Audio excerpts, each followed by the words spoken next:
அல்ஹம்துலில்லாஹி ரப்பில் ஆலமீன் வஸ்ஸலாத்து வஸ்ஸலாமு அலா ரசூலில்லா.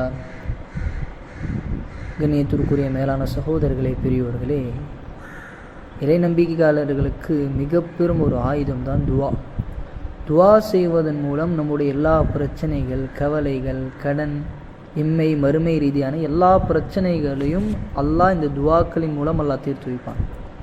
அல்லாஹ் சொல்கிறான், குர்ஆனில் சொல்லி காட்டினான், இதா சஅலக இபாதி அன்னி ஃபஇன்னி கரீப். அடியான் என்னை பற்றி கேட்டால் நான் நெருக்கமாக இருக்கிறேன் என்று சொல்லுங்கள்.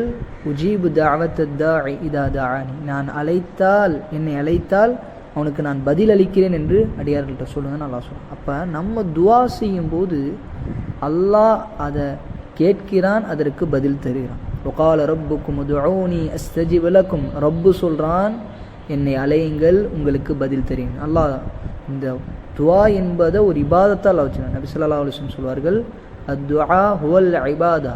துவா என்பது ஒரு வணக்கம். நம்ம தொழுவதை போன்று, நாம் குர்ஆன் ஓதுவதை போன்று ஒரு வணக்கம் தான் இந்த துவா. மற்றொரு இடங்களில் நபி சொன்னார்கள், அத்துஆ சிலாஹுல் முஃமின். முஃமினுடைய ஆயுதம்தான் துவா என்று சொன்னார்கள். நபிமார்களுடைய வரலாறுகளில் நாம் பார்க்கும்போது அய்யூப் அலைஹிஸ்ஸலாம் உடல் ரீதியான கடுமையாக நோய்வாய்ப்பட்டாங்க. அவங்க செஞ்ச துவாவை அல்லாஹ் சொல்கிறான், அன்னி மஸ்ஸனி அத்துர் வ அன்த அர்ஹமுர் ராஹிமீன். எனக்கு சிரமம், நோய் ஏற்பட்டு விட்டது, நீ இரக்கமானவன் யா அல்லாஹ்னு துவா செய்கிறான்.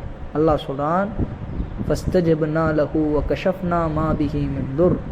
அவருக்கு நாம் பதிலளித்தோம், அவர் ஏற்பட்ட சோதனையை நான் நீக்கணும்னு அல்லாஹ் சொல்கிறான். நபி ஸல்லல்லாஹு அலைஹி வஸல்லமுடைய வாழ்க்கையில் பல இடங்களில் சிரமமான இக்கட்டான சூழ்நிலையில் துவா செய்யணும். நம்முடைய எல்லா தேவைகளுக்கும், அதுவும் இன்றைய காலத்தில் நம்முடைய எல்லா பிரச்சனைகள், முஸ்லீம்கள் குறிப்பாக சிந்திக்கக்கூடிய எல்லா பிரச்சனைகளுக்கும் இந்த துவா மிக பெரும் தீர்வு. நம்முடைய முயற்சிகள் எல்லாம் செய்யலாம், முயற்சிகளின் மீது நம்பிக்கை வைக்கக்கூடாது. படைத்த ரப்பின் மீது நம்பிக்கை வைத்து அல்லாஹ்விடத்தில் துவா செய்ய வேண்டும். நபி ஸல்லல்லாஹு அலைஹி வஸல்லம் கற்றுக் கொடுத்த அத்துணை துவாக்களையும் இலகுவான அழகான துவாக்களை கொண்டு துவா செய்யுங்க.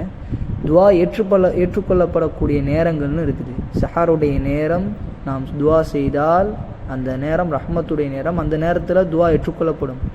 இரண்டாவது, அதானுக்கும் இகாமத்துக்கும் மத்தியில் உள்ள நேரம் நாம் துவா செய்தால் அந்த துவா ஏற்றுக்கொள்ளப்படும். ஜுமா தொழுகைக்கு பிறகு, ஜுமாவுடைய அசர் தொழுகைக்கு பிறகு நாம் செய்யக்கூடிய துவா ஏற்றுக்கொள்ளப்படும். மழை பெய்யக்கூடிய நேரம், அதுவும் இந்த காலகட்டத்தில் மழையுடைய காலம், இந்த நேரத்தில் துவா செய்தால் மழையுடைய நேரத்தில் அந்த துவா ஏற்றுக்கொள்ளப்படும். அதே போன்று ஒவ்வொரு தொழுகைக்கு பிறகும் நாம் துவா செய்தால் அந்த துவா ஏற்றுக்கொள்ளப்படும்.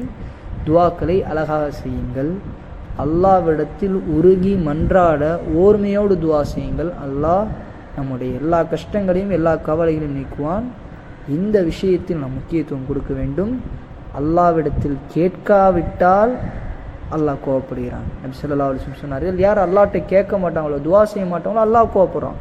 ஒரு கவிஞர் சொல்லுவார், மனிதர்களிடம் கேட்டால் கோவப்படுவான், அல்லாஹ்விடத்தில் கேட்காவிட்டால் தான் கோவப்படுவான் என்று சொன்னார்கள். அல்லாஹ்விடத்தில் அதிகமாக துவா செய்வோம். நம்முடைய எல்லா கவலைகளையும் பிரச்சனையும் நீக்குவோம். அல்லாஹ் ஒருவனே.